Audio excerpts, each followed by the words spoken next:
What is going on, everybody? Welcome back to the show. Like, comment, share, subscribe. Follow that Twitter. First, let's get with the vibes here. All right, let's talk about the trendy topics. Shane Glossin. He made a YouTube channel called Shane Glossin, and he uploaded a video recently about his launch of his own makeup line, his own palette that he did with Jeffree Star. Oh, by the way, I got a fade. Just saying. But he, you don't have to compliment me in the compliments. You know, you don't have to, but like if you want to, then that's okay. So he came out with a behind the scenes video. He talked about the break-in into his house. He talked about the, how it went with making the makeup product. And what I have to say about this is, why does this guy get so many views on everything? I've never seen a YouTuber like Shane Glossin last on YouTube for this long and get this many views constantly. The only two people I could think of that still get this many views are him and Jenna Marbles.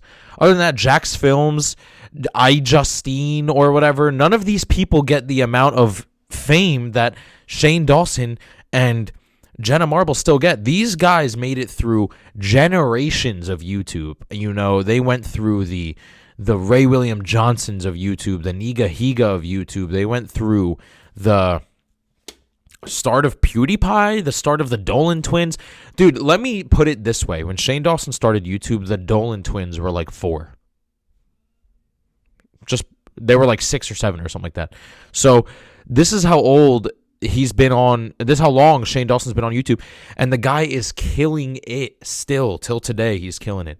I think that this Shane Glossin channel is going to blow up as usual. Everything this guy does blows up. And I'm honestly happy for him, dude. He's comfortable in his body. He's got a fiance or a husband or a fiance.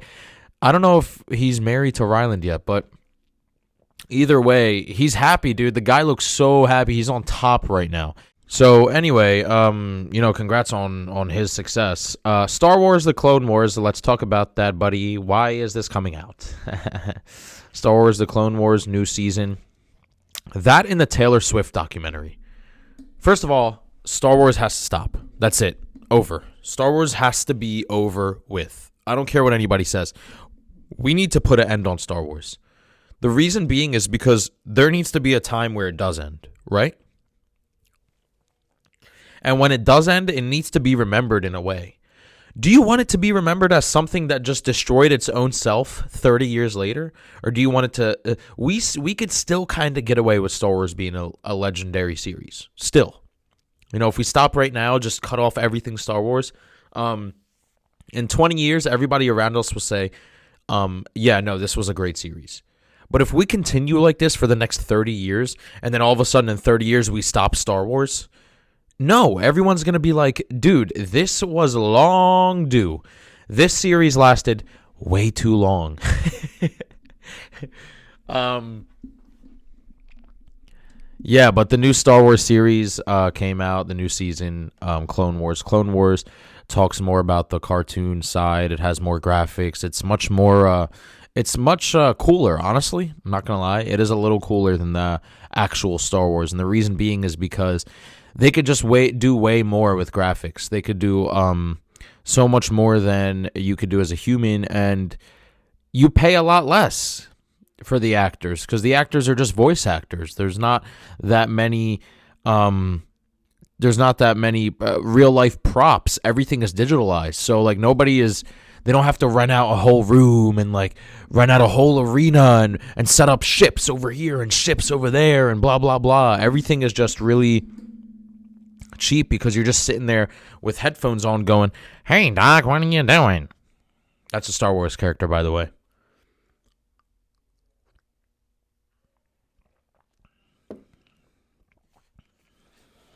Yeah, that and the Taylor Swift documentary.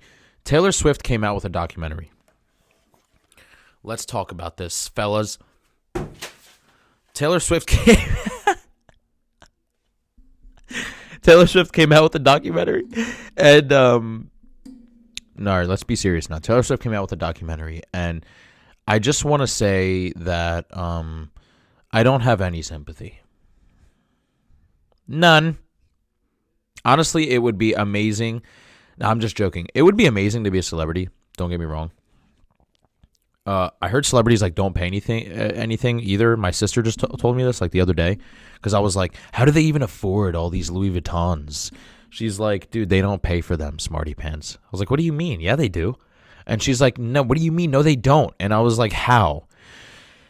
They're all sponsors, apparently. Like everything that rich famous people wear are all sponsors. I didn't know that. I mean, they like don't go shopping for stuff. Like Louis Vuitton just sends Brad Pitt stuff and he just could wear them. Which I remember Justin Bieber saying something about like Calvin Klein underwear, how they gave him like 30 just to his house. That would be nice when you're rich, just get a bunch of free stuff. Like, you know, I can have like an endorsement with Nike and now all of a sudden I just get a bunch of Nike shoes and Nike socks and everything. That's probably great. The only downside to being famous is its upside. That you're famous. That's it. Nobody's complaining that you're getting rich stuff and have $100 million. Everybody wants that. I want $100 million. I want $100 million. All right? However, I don't want to be known when I'm walking through a coffee shop. So why am I doing YouTube? I guess YouTube fame is different than actual fame because, like, in a way, it's just your fans who know you. You know, like, if I end up getting, like, 1 million subscribers on the show, which I would love to actually get 1 million subscribers on the show, I feel like the only people that would walk up to me in a mall would just be my fans. You know, like, I feel like if Brad Pitt were to walk in a mall, a 90-year-old guy who never watched a Brad Pitt movie and just knows that's Brad Pitt, he'll be like, dude, let me get your signature. So that's what I feel like the downside is of being famous is its upside. You're famous. And that honestly sounds like trash. I'm not going to lie to you. It sounds like it sucks. I would not like to be famous at all. So she talks about in her documentary that it's really hard to be famous and blah, blah, blah. And the same thing with Kevin Hart, the same thing with Justin Bieber. It's this whole, like, feel bad for me, I'm really, really rich and famous kind of thing. And I just don't really see how I can feel bad for you because you asked for it. I mean, same thing with Tekashi 6ix9ine. Why are you getting so angry about being famous? You knew what you're getting yourself into, yeah? You think you were only going to be noticed in a restaurant or in a concert? Like, okay, everybody loves me at a concert. If I go to a coffee shop, nobody's going to recognize me. Dude, you're recognized everywhere now.